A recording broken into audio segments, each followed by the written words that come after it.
Gue mau mulai video ini dengan tanpa ragu bilang, ini adalah foldable phone terbaik sampai saat ini.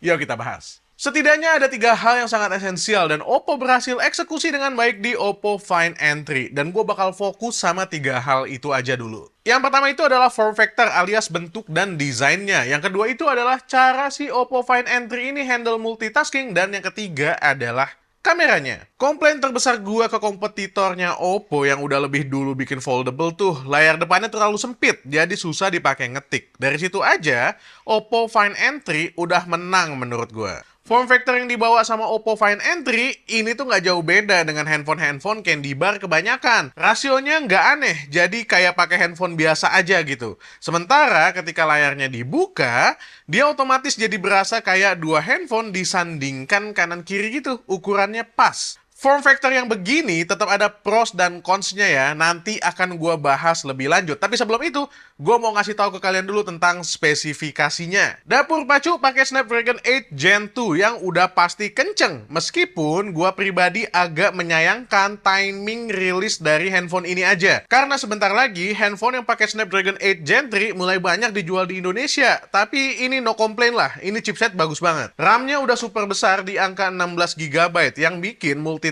jadi nggak keganggu. Udah gitu, kalau kalian ngerasa 16 GB itu masih butuh bantuan, yang mana kalian tuh berarti aneh. RAM-nya masih bisa dikasih plus 12 GB lagi. Design-wise, Oppo ngambil pendekatan yang lebih luas dari kompetitornya.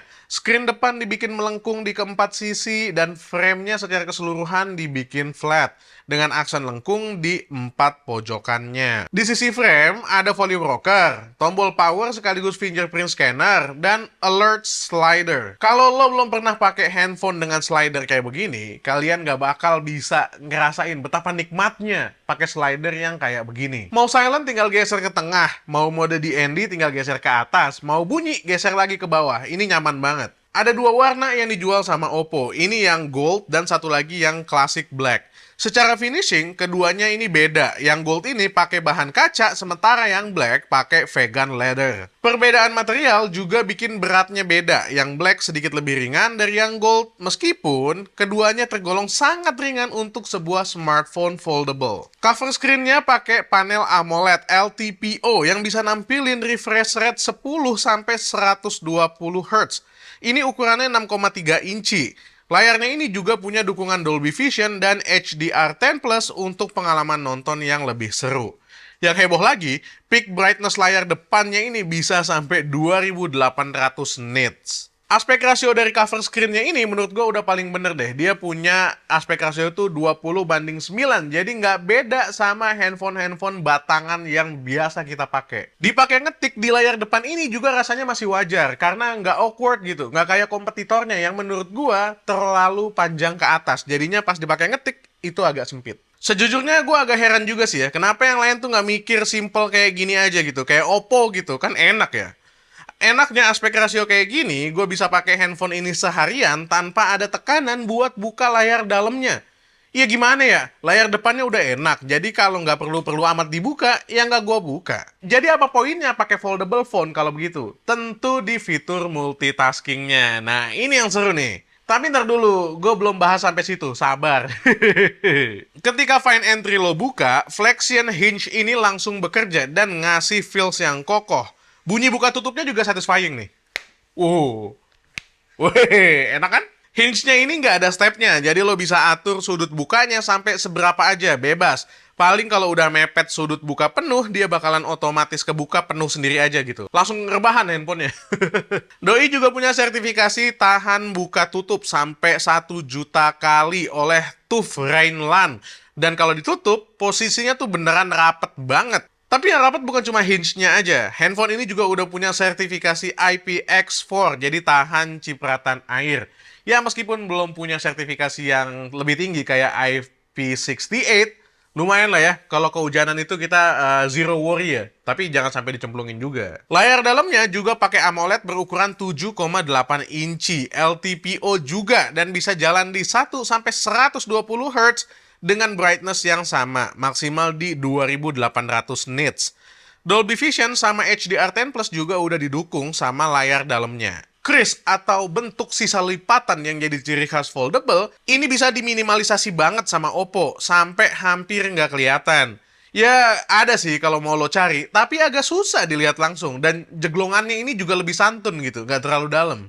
Aspek rasio 20:9 di layar depan berubah jadi 20:18 di layar dalam, ini nyaris persegi. Ukuran begini enak banget buat multitasking, tapi ternyata ada minusnya nih. Kalau kalian ngarep gambar yang jauh lebih luas ketika kalian nonton film di layar dalam, maka kalian salah. Karena film yang kalian tonton ukurannya bakal nggak beda jauh dengan layar depannya. Tapi gue nggak segitu peduli ya sama ukuran layar ketika nonton film. Yang paling penting itu adalah multitasking. Nah, gimana multitaskingnya? Ini ada fitur yang menarik nih. Oppo ngenalin mekanisme multitasking yang gue suka banget ini, namanya Boundless View. Dengan fitur ini, kalian bisa swipe di tengah pakai 2 jari waktu lagi buka suatu aplikasi, lalu pilih aplikasi lain gitu. Dan si aplikasi kedua bakal otomatis ada di sebelah kanan layarnya. Layarnya jadi split view gitu. Tapi itu kan biasa banget ya, semua foldable juga begitu. Tapi tunggu dulu, untuk buka aplikasi ketiga, kalau foldable lain itu dia langsung pakai floating windows gitu. Tapi gue kurang suka sama floating windows, karena itu bakalan ngalingin Windows yang ada di belakangnya. Jadinya gue bakalan sering geser-geser si floating windowsnya.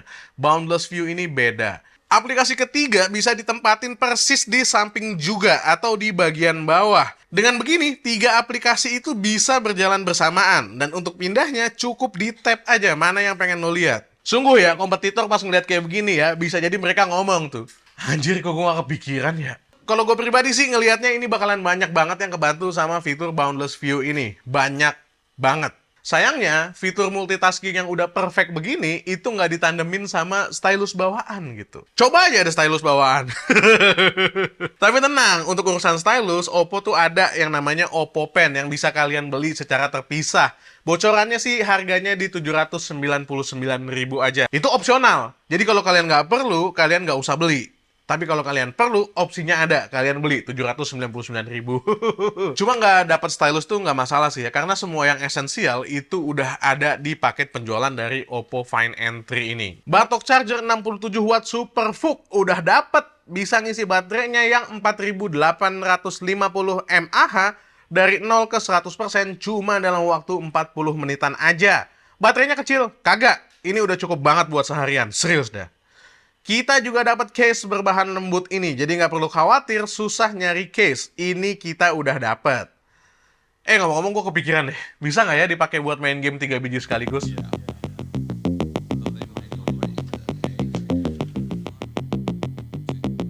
Bisa! Ini enak banget ya kalau kalian mainin game yang ada fitur autonya gitu. Jadi dibiarin aja tuh 2 game auto, 1 game lo mainin. Tuh enak banget bisa kayak begitu. Next, gue akan bahas kameranya yang gede banget ini. Gede ya, nggak bakal kelihatan kecil nih, gede banget.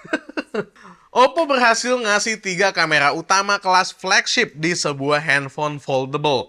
Kalau biasanya foldable tuh ngasih 1 kamera cakep dan sisanya tuh basian, Oppo nggak. Ini kelima-limanya bagus. 5 karena ada kamera depan dan kamera dalam juga. Kerjasama bareng Hasselblad sampai logonya ditempel gede-gede di belakang ini emang nggak sia-sia. Terbukti kamera Oppo Find N3 ini bagus banget.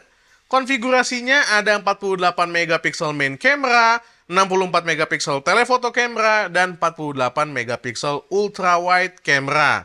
Lensa telephoto bisa ambil gambar zoom 3 kali, tapi kalau lihat UI kameranya, kalian bisa zoom 6 kali, yang Oppo sebut sebagai in-sensor zoom.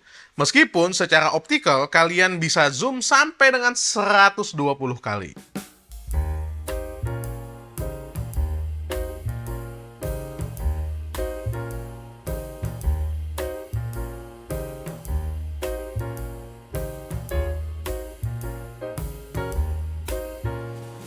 Kerjasama dengan Hasselblad ini ngasih warna yang agak beda, creamy gitu. Sensor Sony Lithia T808 dengan teknologi pixel stack ini berhasil ngasih foto yang appealing dan tajam.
Kondisi low light lumayan ngasih challenge buat kamera Find N3 ini. Noise-nya sih aman, tapi gerak dikit itu bakal ngasilin gambar yang blurry.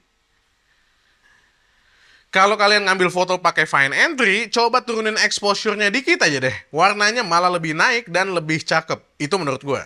Langit Sentul kayaknya warnanya agak beda ya daripada langit Depok dan Jakarta. Cantik banget, Pak. Ini menjelang maghrib. Gue ngetes kameranya Oppo Find N3. Dan kebetulan langitnya lagi cantik banget. Cantik ya. Luar biasa. Ini direkam di resolusi 4K 30 fps. Gue akan coba zoom ya, maksimal zoomnya.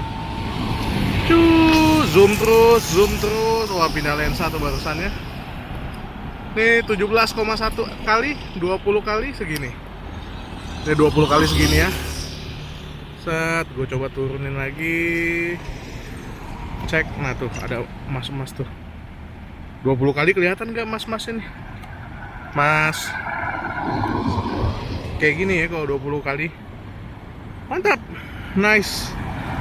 4K 30 fps Oppo Find N3. Kalau ini 0,6x alias pakai lensa ultra wide-nya. Dan sebagaimana layaknya foldable, kamera belakangnya bisa dipakai buat selfie juga, meskipun posisinya jadi agak awkward gitu ya. Tapi nggak usah takut awkward ya, karena dia juga punya kamera depan nih yang ada di sini. Dan resolusinya juga tinggi, 32 megapiksel. Nice.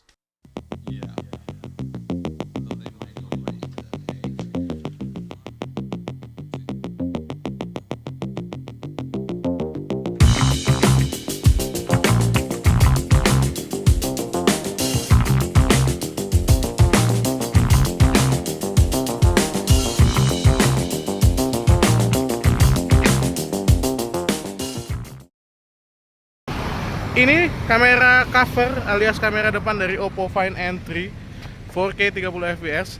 Langit yang tadi kelihatan cantik banget di sini. Nah, kalau gua tap ke langitnya, dynamic range-nya masih bagus. Muka gua masih properly lit. Langitnya jadi lebih kelihatan. Bagus sih. Sementara kalau lihat langit mendung di arah Depok sana, kayak begini tampilannya. Cool. Sementara untuk kamera yang ada di dalam tabletnya, ini ukurannya yang paling rendah nih, cuma 20 megapiksel aja, dengan hasil yang kayak begini. Well, ini gue rekam pakai kamera yang ada di dalam cover, di dalam layar dalam dari Oppo Find N3. Ini perekamannya bisa sampai 4K 30 fps. To be honest, gue rasa ini adalah cara paling tepat untuk pakai si kamera belakang ini. Misalnya kalian pakai untuk meeting segala macam. Ini meskipun cuma 20 megapiksel dibandingin sama lensa yang lain itu paling kecil, tapi kualitasnya kayak begini. Kalian juga bisa ambil foto-foto yang menurut gua hasilnya juga cukup bagus. Ya, nggak bisa diremehin sih. Meskipun 20 megapiksel dibandingin sama 32 dan 48 dan 64 gitu ya. Ini adalah kamera yang bagus banget. Overall, Oppo Find N3 ini bukanlah sebuah foldable yang sempurna, tapi buat gue, ini adalah foldable yang paling mendekati sempurna. Kameranya lengkap, paling lengkap untuk foldable saat ini, belum ada yang ngalahin. Bahkan, arguably ini better daripada flagship non-foldable sekalipun. Form factor-nya cakep banget, tanpa perlu dibuka pun rasanya nyaman karena aspek rasio 20:9 yang berasa normal. Di handphone ini rasanya kalian nggak dipaksa untuk pakai layar dalamnya kalau emang kalian nggak butuh. Dan ketika kalian pakai layar dalamnya, Oppo juga udah siap dengan fitur Boundless View, yang mana itu memudahkan banget ketika kalian pengen multitasking, apalagi buat kalian yang sibuk kerja keras sebagai kuda. Kurangnya handphone ini buat gua tuh cuma dua hal. Yang pertama, dia nggak punya fitur wireless charging. Nah, itu agak-agak penting, tapi nggak deal breaker buat gua. Yang kedua, itu adalah tidak adanya stylus bawaan. Tapi nggak masalah, opsional kalian masih bisa beli Oppo Pen yang dijual terpisah. The whole package of the phone itself, menurut gue, ini adalah foldable yang paling sempurna. Oke, itu aja video dari main lagi untuk Oppo Find N3. Mudah-mudahan bisa ngebantu buat kalian.